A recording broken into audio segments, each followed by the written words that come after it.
Olá, bom dia, galerinha do 8º ano. Tudo bom com vocês? Espero que estejam todos bem, se protegendo e breve estaremos juntos.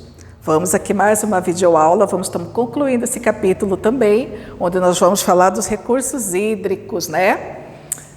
E olha só, a água é um recurso mineral fundamental para o desenvolvimento da vida, tanto de espécie animal quanto de vegetal, tá? É abundante, só que a distribuição ela é extremamente irregular pelos continentes, ou seja, pessoal, a distribuição da água no planeta não é de forma regular, né? Infelizmente, nós vamos ver áreas aqui que as pessoas passam por escassez, que durante um dia ela consome 5 litros de água, né? Sendo que a gente sabe que é no mínimo 2 litros para beber, é o consumo dela. Estima-se que no planeta existe cerca de 1,5 bilhão de quilômetros cúbicos de águas superficiais. Cerca desses 60% dessa soma, né, que se concentra em 9 países. O Brasil é um deles e dispõe de 12%. De 60% existente no mundo, nós vamos ter 12%. Mesmo a gente tendo 12%, nós vamos ter problemas aqui no Brasil, em locais que vai ter problema de escassez de água. Há regiões em que os índices de precipitação são inferiores ao de evapotranspiração. O que é isso, evapotranspiração? Significa que é a evaporação dos líquidos, né, e da vegetação, transpiração da planta e evaporação da água, tá? Então, o índice de precipitação eles são inferiores, ou seja, a evapotranspiração ela é maior que a precipitação, ou seja, a chuva. Como nós vamos ter áreas de desertos e nos seus entornos. Nesses casos, temos um déficit hídrico, é negativo, né? Existe pouca água potável de fácil acesso. Somente 1% da água doce está disponível para a humanidade e vai estar na onde, pessoal? Nos rios, nos lagos, geleiras.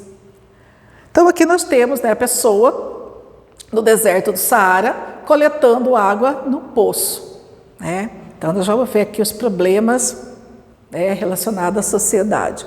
Somente 0,016% do total estão disponíveis para consumo imediato, o que corresponde à água presente na atmosfera, rios, lagos, lençóis freáticos, somando tudo isso aqui no mundo. As ações antrópicas, ação do homem, que exerce forte pressão sobre esses recursos hídricos, vai fazer com que esses índices de consumo, somado com a poluição que o homem provoca, vai exceder a capacidade de renovação desse recurso, de forma natural ou por meio de estação de tratamento.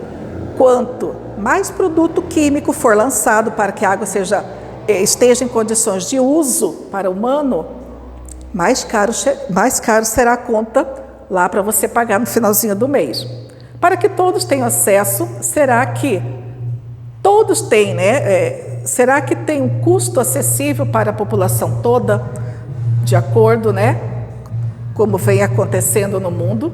Então, nós temos locais que têm apresentado quadro preocupante. São recorrentes nos 2 continentes. Que continente? Continente americano e continente africano. Nós temos, por exemplo, no estado da Califórnia, que é o estado mais rico dos Estados Unidos, tem problema de água. Uma das cidades mais populosas do mundo, a cidade do México, tem problema, a situação lá é crítica. Cidade do Cabo, lá na África do Sul, uma metrópole, famosa por seus pontos turísticos e sofisticada infraestrutura urbana, tem problema seríssimo. No Brasil, nós vamos ter São Paulo, né? Todo ano, quando período de pouca chuva, a gente fala, já até conhece, né? Cantareira lá, né? Reservatório de Cantareira. Se já até aparecer todos os dias no jornal, a população tendo racionamento de água. Salvador, na Bahia, Brasília. Então, aqui nós temos, né, no caso aqui de São Paulo, né, o reservatório de Cantareira, aqui na cidade do Cabo, na África, e isso aqui dos Estados Unidos, tá? Então, são locais que apresentam. Então, aqui não se trata somente de países subdesenvolvidos. Segundo a FAO, o que é isso? Organização das Nações Unidas para a Alimentação e Agricultura. Quase 70% de água consumida no mundo se destina ao quê? Agricultura de 100% para o pessoal. Daquele 1%, 70% vai para a agricultura, para o sistema de irrigação das lavouras, 22% para as indústrias e somente 10% para o consumo doméstico. Então, olha só. Então, a escassez de água atinge cerca de 460 milhões de pessoas ao redor do mundo, as quais vivem com menos de 5 litros de água por dia. E 29 países têm algum tipo de problema decorrente da falta de água. Aqui, pessoal, esse mapa aqui está lá no material de apoio de vocês e ele vem falando a respeito da extração de água para o consumo doméstico. Então, aqui significa que quanto mais vermelho, maior é o consumo. Então, aqui a gente percebe que nós vamos ter aqui, né, em países subdesenvolvidos, aqui, alguns países do norte, na Europa, e aqui na África. Esse é outro mapa aqui, extração de água para uso agropecuário. Pessoal, olha aqui a linha do Equador. Então, nós temos aqui, quanto mais vermelho, maior é o consumo. Então, vocês percebam que o maior consumo se destaca nos países subdesenvolvidos, que são os países que exportam, produzem agricultura e pecuária. Então, por isso, o maior consumo vai para o setor agropecuário e mais forte nos países subdesenvolvidos. Ao contrário desse outro aqui, que para a indústria vão estar presentes o que os países desenvolvidos, tá? Então, há essa diferença também, tá? Com o comprometimento de numerosas fontes naturais de água, de um lado, e a demanda crescente por outro, aumenta a necessidade de capital para o seu tratamento. É isso que eu disse para vocês. Então, a lavoura, ela contribui muito para a contaminação, poluição das águas, né? E essa água, ela pode passar no centro de uma cidade, que será utilizada, a captação dessa água, para o consumo da população, e ela vai precisar de mais produtos químicos para deixar ela em condições de consumo. Mas isso, a empresa, né, responsável por isso, ela vai ter sua despesa, e essa despesa vai ser repassada para o consumidor.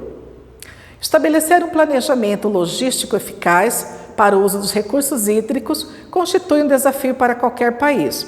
Muitas vezes o rio, lagos ou aquíferos são transfronteiriços, ou seja, ele está presente em mais de um país.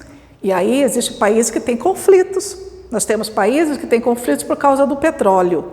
Você imagina por causa da água, que é a fonte de vida, né? Eles apresentam, né, uma gestão compartilhada, que, se não for realizada com diplomacia e negociações entre os governos envolvidos, pode resultar em tensões geopolíticas entre os países vizinhos. Então, aqui nós temos a questão de países que compartilham. Alguns têm conflitos, outros não têm conflitos. Aqui, pessoal, nós vamos estar falando da questão da bacia, né? Platina, né?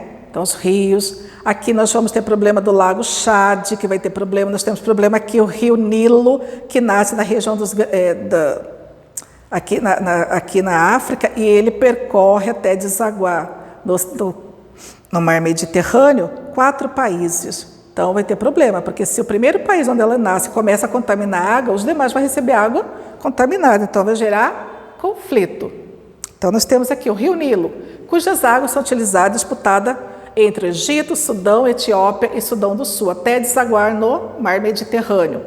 O Lago Chad, localizado no centro-norte da África, nas fronteiras entre Chad e país, né? Chad, Níger, Nigéria e Camarões, vem apresentando drástica redução, porque as pessoas, esses demais países, têm os produtores agrícolas, né, que vão utilizar essa água, vão utilizar agrotóxico. Esse agrotóxico vai cair na água do rio, vai contaminar, então vai ter problema, né? Sem falar construção de usinas hidrelétricas, então você vai reduzir. Então esse lago aqui, pessoal, a tendência dele, os rios que os alimentam está sendo prejudicado pela agricultura, está sendo prejudicado pela construção de barragens, então ele vai diminuir o volume desse lago. Projetos de irrigação desde 1970 a 80, construção de represas, redução da chuva, consequentemente devido à ação humana, Atualmente está entre os 10% e 20% de sua área original, o volume de água do Lago Chad. Isso tem contribuído para agravar os conflitos étnicos e religiosos que já existem nesses países aqui. Tá? É disputa entre pecuaristas e agricultores e a presença de grupo fundamentalista, que é o grupo Boko Haram. Tá? Por ter menor área de terras afetadas pela escassez, apresenta menos problemas diplomáticos internacionais. O compartilhamento de importantes corpos d'água vem ocorrendo de modo pacífico e negociado. Isso aqui é no continente americano. Outros dois exemplos foi no continente africano e esses dois aqui é no continente americano, como nós temos aqui, bem pacífico, né? Região dos Grandes Lagos, entre o Canadá e os Estados Unidos. Temos o Lago Titicaca aqui na América do Sul, entre Peru e Bolívia. Temos o aquífero Guarani, que pega esses 4 países, Brasil, Paraguai, Argentina e Uruguai. O único probleminhazinho, pessoal, né? Nós temos esse exemplo aqui no Brasil, que é a usina de Itaipu, né? Mas no Uruguai existe uma fábrica de papel que está próximo ao rio Uruguai e ele acaba jogando seus dejetos no rio Uruguai. E esse rio ele vai parar na Argentina e que alega que está sofrendo danos ambientais por causa desse lixo que é lançado no rio Uruguai, que essa empresa, né, fabricante de papel, joga no rio Uruguai. Mas não tem, ela está reclamando o direito que ela tem, né?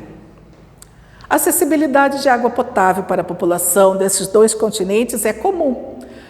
Até porque, pessoal, tem que levar em conta o que? Os altos índices ou elevado índices de pobreza e desigualdade. Acaba o quê? Complicando a situação. Então, o cenário de escassez sempre vai encarecer o custo de tratamento e distribuição de água. Isso reflete na precariedade do saneamento básico. Quando a gente fala de companhia de saneamento básico, pessoal, é água tratada que chega na nossa casa e tratamento do lixo, né, doméstico antes de ser lançado no rio. Porque se você jogar o lixo no rio, você vai prejudicar ainda mais, porque vai ter que ser tratado para poder chegar na sua casa. Em muitos países, né, inclusive o Brasil, lixos e dejetos de esgoto são lançados diretamente nos rios sem nenhum tipo de tratamento.